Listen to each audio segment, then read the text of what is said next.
அமெரிக்காவோட அதிபரான Joe Biden அவர்கள் வரலாறு சிறப்பு மிக்க ஒரு சட்டத்தில் கையொப்பம் இட்டு விட்டார். நமக்கெல்லாம் முடிஞ்சு அவ்வளவுதான். அது திபெத் இருக்குது இல்லைங்க, அதை சீனாவும் திபெத் இப்ப இருக்கக்கூடிய தலைலாமா அவர்களும் உட்காந்து பேசி பீஸ்ஃபுல் மேனர்ல பேசி பீஸ்ஃபுல் மேனர்ல பேசி இந்த பிரச்சனைக்கு ஒரு முடிவுகளை கொண்டு வரணும் அப்படிங்கிறது போல சட்டம் போட்டாச்சு. அமெரிக்கால கையெழுத்த போட்டாங்க. இது போடக்கூடாது அப்படிங்கிறது போல சீனா தரப்பு கடும் கண்டனங்கள் தெரிவித்துக் கொண்டிருந்தார்கள். ஆனால் இப்பொழுது வேலைக்காகவில்லையே. சீனா மீது ஒரு கோபமான ஒரு போக்க காமிச்சிட்டாங்க அமெரிக்க தரப்புல இருந்து. இப்ப சீனா அதுக்கு பதிலடி கொடுக்கறதுக்கு என்ன செய்ய போறாங்க அப்படிங்கிறது தெரியல. சீனா ரஷ்யா இணைஞ்சு இந்த தைவான் பக்கத்துல ஒரு ட்ரில்ல போட போறாங்க. பட் ஆனாலும் இப்போ நம்மளை சீனா கிட்ட இருந்து பிரிக்கிறதுக்கான வேலைகள்ல அமெரிக்கா ஈடுபடுறாங்களா? சமீபத்துல மிரட்டல்கள்லாம் விட்டுட்டு இருந்தாங்க. ஜேக் சுலைமான் அவர்கள் கூட சொன்னதான் நம்ம பதிவுகளில் பார்த்துருப்போம் இல்லையா? அமெரிக்காவோட ஜேக் சுலைமான் அவர்கள் சொல்லியிருந்தாரு, அதாவது இந்தியாவுக்கு சீனாவுக்கு ஒரு பிரச்சனை வந்துருச்சுன்னு வச்சுக்கோங்க, வரலினாலும் இவங்க வர வச்சிருவாங்க. அதாவது டங்கு ட்விஸ்ட் ஆகிட்டே இருக்குதுங்க. அதாவது சீனாக்கும் இந்தியாவுக்கும் ஒரு பிரச்சனை வந்துருச்சுன்னு வச்சுக்கோங்க, அந்த சமயத்துல சீனா ரஷ்யா சீனாவை தான் சூஸ் பண்ணுவாங்க, இந்தியா வம்போன்னு கை கழுவி விட்டுருவாங்க அப்படின்னாங்க.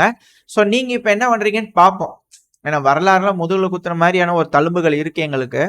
ஸோ அந்த தழும்புகள் மடையும்படி இந்த தடவை ஏதாவது செய்யுங்க, அதுக்கப்புறம் பார்த்துக்கலாம் அப்படிங்கிறது போல சில அனலிஸ்ட் தரப்பு இருக்கு. ஸோ அமெரிக்கா என்ன செய்ய போறாங்க, இது போல நடந்துருச்சு, இதுக்கு மேல என்ன நடக்க போகுது அப்படிங்கிறது பொறுத்து பார்ப்போம். டிமொபைலைசேஷன், மொபைலைசேஷன் இது ரெண்டுமே உக்ரைன்லயும் நடக்குது, ரஷ்யாலையும் நடக்குது. ஆனா இப்ப ரஷ்யால இது சொன்ன உடனே உக்ரைனோட வீரர்களுக்கெல்லாம் ஒரு ஏக்கம் வராதா? என்னங்க ரஷ்யா சொல்லாம, மத்ததெல்லாம் சொல்றதுல இதையும் சொல்லாம செஞ்சிருக்கலாம் இல்லையா அப்படிங்கிறது போல கேள்விகள் வருது. பட் இருந்தாலும் ரஷ்யாவோட மினிஸ்டர் ஆஃப் டிஃபென்ஸ் தரப்புல இருந்து ஒரு ஸ்டேட்மெண்ட்ஸ் வந்துருச்சு. 2 லட்சம் நபர்கள் முதல் கட்டமா லீவ் கொடுக்க போறோம், போய் ஜாலியா என்ஜாய் பண்ணிட்டு வாங்க அப்படிங்கிறது போல லீவ் கொடுக்க போறோம்.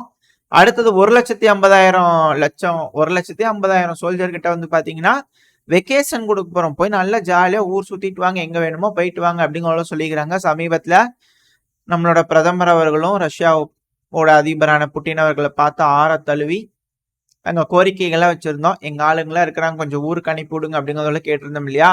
ஸோ டிமொபைலைசேஷன் ஒரு சைடு நடக்கும்போது மொபைலைசேஷன் நடக்குது. இந்த இடத்துல பாத்தீங்கன்னா ஒரு 3,50,000 சோல்ஜர்ஸ் ரொட்டேட் பண்றாங்க. ஸோ இப்போ 3,50,000 சோல்ஜர்ஸ் வெளியே எடுக்கும்போது புதுசா ஃப்ரண்ட் லைன்ல ரொட்டேட் பண்ணும்போது ரிசர்வ்ஸ் உள்ள வந்துருவாங்க. 3 லட்சம் பேர், 3,50,000 பேர் ஃப்ரெஷ்ஷா உள்ள இருப்பாங்க. ஸோ இப்போ இந்த 3,50,000 பேர் வெளியே போறாங்க இல்லையா, இவங்கள வெல் எக்ஸ்பீரியன்ஸ்டான சோல்ஜர்ஸ். ஸோ வெளியே போயிருப்பாங்க, ரெஃப்ரெஷ் ஆயிட்டு கொஞ்சம் ரெஸ்ட் எடுத்துட்டு ஒரு 6 மாசம் கேப்புக்கு அப்புறம் ரிட்டர்ன் வருவாங்க தெரியுங்களா?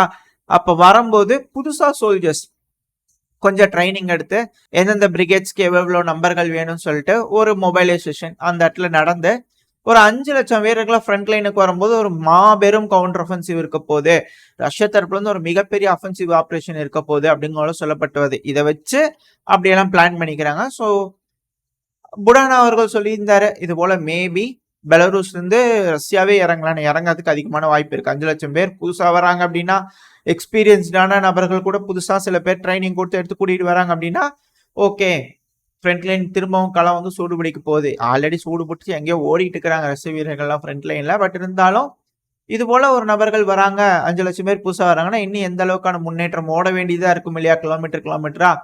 ஸோ அந்த அளவுக்கு அந்த 5 லட்சம் பேர் யூஸ்ஃபுல்லா இருப்பாங்க அப்படிங்கிறத புரிஞ்சுக்க முடியுது. இது உக்ரைனுக்கு கொஞ்சம் வேதனை அளிக்கும். ஏன்னா யாருக்கு டிமொபைலைசேஷனும் கிடையாது, மொபைலைசேஷனும் கிடையாது, அங்கே இருமாப்ல அப்படிங்கிறது போலதான் அங்க உட்கார வச்சுக்கிறாங்க. ஸோ பாவம் உக்ரைனோட சோல்ஜரை பொறுத்த வரைக்கும் அது உண்மையா பொய்யா அப்படிங்கிறத சில பல மீடியாக்கள்லாம் சொல்றாங்க இல்லையா, மேற்குலக மீடியாக்களே, அதை வச்சுதான் நம்ம சொல்றோம். மற்றபடி ரஷ்யா சொல்றதெல்லாம் நம்ம கண்டுக்கிறதே இல்லை. உக்ரைனோட வீரர்கள் இதுக்கு மட்டுமா ஏங்கிட்டு இருக்கிறாங்க, F-16க்காக தான் ஏங்கிட்டு இருக்கிறாங்க. சரி நேட்டோ மீட்டிங் போனாங்களே, ஏதாவது நல்ல விஷயமா கிடைக்குமான்னு பாத்தீங்கன்னா 5 தரம் 6 தரம் எப்படிங்கறதான் பேச்சா இருக்கு. சரி தருவீங்களான்னா அண்டர்வே, உக்ரைனுக்கு வேணுங்கிற F-16 வந்து கொண்டே இருக்கிறது அப்படிங்கிற சொல்றாங்க. ஆனா சில இந்த ப்ளூம்பர்க் இது போல மீடியாக்கெல்லாம் பாத்தீங்கன்னா லாங்குவேஜ் பேரியர் இருக்குங்க. ஏங்க நம்ம எந்த காலத்துல சொன்ன இங்கிலீஷ் படிக்கிறதுக்கு இன்னும் முடியலையா? கீழே வேற கமெண்ட் செக்ஷன்லாம் அப்பவே சொல்லியிருந்தீங்க, வேணா நீங்க சூஸ் எடுக்கலாம் அப்படிங்கிறது போல. இன்னும் சூஸ் எடுத்து முடிக்கலீங்க அவங்க. லாங்குவேஜ் பேரியர் இன்னும் இருக்கு. ஆனா உக்ரைன் தரப்புல சொன்னதே இன்னும் என் காதுல ஒழிச்சுக்கிட்டே இருக்கு.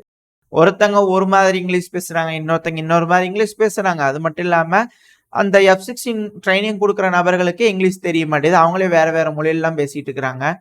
இதுல நாங்க என்னங்க பண்றது? எங்களுக்கு ஏதோ ஒரு மொழி சொல்லுங்க. அந்த மொழியில நாங்க ஃபாலோ பண்ணி நீங்க தெளிவா இருங்க அப்படிங்கிறது போல உக்ரைனோட பைலட்ஸ் கேட்கறாங்க. ஸோ இது வந்து இன்னுமே பேரியரா இருக்கு. இன்னும் உடைக்கலீங்களா அந்த பேரியர? அப்படிங்கிறது போல பல நபர்கள் கேட்கறாங்க. இதுக்கு மேல எப்ப அந்த உக்ரைனோட பைலட்ஸ்லாம் ட்ரெய்னிங் எடுத்து உள்ள கொண்டு வந்து எப்படி என்ன ஏதுங்க தெரியலையே அப்படிங்கிறது போல கேள்விகள் வருது. ஆனா சில நபர்கள் என்ன சொல்றாங்கன்னா, மேற்குலக நாடுகள் வந்து ஒரு ஒரு தடவையும் இந்த ட்ரெய்னிங்கு இத பத்தி பேசுனாங்க இல்லையா? அப்படி பேச பேச உக்ரைனோட பைலட்ஸ்லாம் வந்து ஒரு ஒரு கட்டத்த அச்சீவ் பண்ணிட்டாங்க. அத வந்து சொல்லாம சொல்றதுக்காக இப்படி சொல்லிட்டு இருக்காங்க அப்படிங்கிறத சொல்றாங்க. பட் இருந்தாலும் அவங்களோட நம்பிக்கைக்கு மிகப்பெரிய பாராட்டுகள். கட்டமா 6 F-16 வருது இல்லையா? அத எங்க நிறுத்துவீங்க முதல்ல? எந்த இடத்துல வச்சு ஆப்பரேட் பண்ணுவீங்க? சரி ஓகே வச்சு ஆப்பரேட் பண்ணி எந்த அளவுக்கு ரஷ்யாவ வந்து விரட்டி அடிக்கிறீங்க அப்படிங்கிறலாம் களத்துல பார்த்துட்டு அதுக்கப்புறம் நம்மளும் பாராட்டுகள் தெரிவிச்சுக்கலாம். அப்படிங்கிறதுல மாற்று கருத்து இல்ல. ஸோ அது போல என்னன்னா நடக்க போகுது அப்படிங்கிறத பொறுத்து வந்து பார்ப்போம். அது மட்டும் இல்லாம ஜெர்மனி வந்து பாத்தீங்கன்னா, போலாந்து தரப்புலாம் ஆல்ரெடி சொல்லிட்டாங்க. எந்நேரமும் போர் வரும் தயாராயிக்கங்க அப்படிங்கிறது போல. ஆல்ரெடி என்ன சொல்லியிருந்தாரு ஊகிக் அவர்கள், லித்தியமுக்கான போர் ஆரம்பிக்க போகுது அப்படிங்கிறத சொல்லியிருந்தாருல. செர்பியாவோட அதிபரான ஊகிக் அவர்கள். ஸோ அதெல்லாம் வச்சு பார்க்கும்போது போலாந்து வந்து தயாராயிட்டாங்க. இப்ப அதே போல ஜெர்மனி வந்து பாத்தீங்கன்னா தயாராயிட்டு இருக்கிறாங்களாமா. சீக்கிரட்டான பிளான்ஸ் இருக்குதுங்களாமா. அவங்களோட ராணுவத்தை எப்படி வந்து உள்ள கொண்டு போலாம் அப்படிங்கிறதுக்காக ஜெர்மனி தரப்புல வந்து ப்ரிப்பேர் ஆயிட்டு இருக்காங்களாமா. சிவிலியன்ஸுக்குலாம் வந்து இன்ஸ்ட்ரக்ஷன் கொடுத்துட்டு இருக்காங்களாமா. ஏன்னா இந்த ஹைவேஸ்லாம் இருக்கு இல்லையா, நேட்டோட ட்ரூப்ஸ் இந்த வழியா வந்து இறங்கும். ஸோ ஹைவேல போகும்போது சிவிலியன்ஸ்ல யூஸ் பண்ண வேண்டாம். மிலிட்ரி நேட்டோ மிலிட்ரி மட்டும் யூஸ் பண்ணிக்கலாம். 8 லட்சம் சோல்ஜர் 2 லட்சம் வண்டிகள் களம் இறக்கிடலாம் அப்படிங்கிறது போல இருக்கிறாங்களாமா. சரி எந்த வழியா போகும்னா இப்போதைக்கு இந்த ஸ்லோவாக்கியாவோட பிரைம் மினிஸ்டரான பிளிக்கோ அவர்கள் வந்து ஒத்துக்கல. அசாசினேஷன் அட்டம் ட்ரை பண்ணாங்க, தப்பிச்சிட்டாரு. இன்னொரு அட்டம் நடக்கும்னு வேற சொல்லிக்கிறாரு. ஸோ ஒரு வேளை அந்த இடத்துல ஏதோ ஒரு அசம்பாவிதம் நடந்து வேறு ஏதோ ஒரு ஆட்சி மாற்றம் வந்துருச்சுன்னா அதையும் பயன்படுத்திக்கலாம். போலாந்து செர்பியா அந்த வழியா உள்ள வரலாம். அடுத்து ஹங்கேரி அவருக்கும் சில பல த்ரெட் இருக்கிறதா சொல்லப்பட்டு வருது. அதனால உடனடியா ரிட்டர்ன் வந்துட்டாராமா அந்த ஹங்கேரியோட பிரைம் மினிஸ்டரான விக்டர் ஆர்பன் அவர்கள். ஸோ இந்த 3 நாடுகள்ல ஒரு நாடு வந்து இப்ப ரெடியா இருக்கிறாங்க. போலாந்து வந்து ரெடி ஆயிட்டாங்க. ஸோ எந்த அளவுக்கு முன்னேறி வராங்க, இந்த லித்தியம் ரிசர்வ் இருக்கிற இடம் வரைக்கும் முன்னேறி வருவாங்களா அப்படின்ற கேள்விகள் இருக்கு. பார்ப்போம் பொறுத்து தான் பார்க்கணும். லித்தியம் ரிசர்வுக்கான போர் நடக்குது இல்லையா, உள்ள வந்து கால் எடுத்து வச்சாதான் லித்தியம் டாலர் வரும், இல்லைன்னா நடக்காது.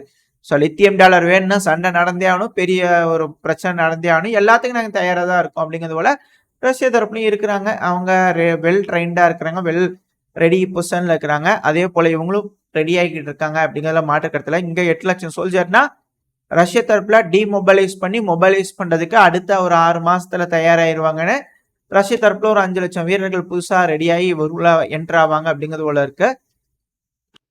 மேட்ச் பண்ணி பார்த்தோம்னா களம் வந்து இன்னொரு 6 மாசத்துக்கு அப்புறம் திரும்பவும் சூடு பிடிக்க ஆரம்பிக்கும் அப்படிங்கிற மாற்று கருத்துல. ஸோ ரிசர்வ்ஸ் இருக்கு, லித்தியம் ரிசர்வ்ஸ், அதுக்காக சண்டை நடந்தே தீரும். அதுல எந்த ஒரு மாற்று கருத்தும் இல்லை. யூரோப்ல இருக்கக்கூடிய சில நாடுகள் கொஞ்சம் ரஷ்யா இருக்கிறாங்க. ஒன்ஸ் நேரடியாக சண்டை பிடிக்க ஆரம்பிச்சிச்சுன்னா ஒரு 15 நாள்ல உக்ரைன்ல 2 வருஷத்துல நடந்த இழப்புகளை 15 நாள்ல யூரோப்ல ஏற்படுத்திடுவாங்க ரஷ்ய தரப்புல.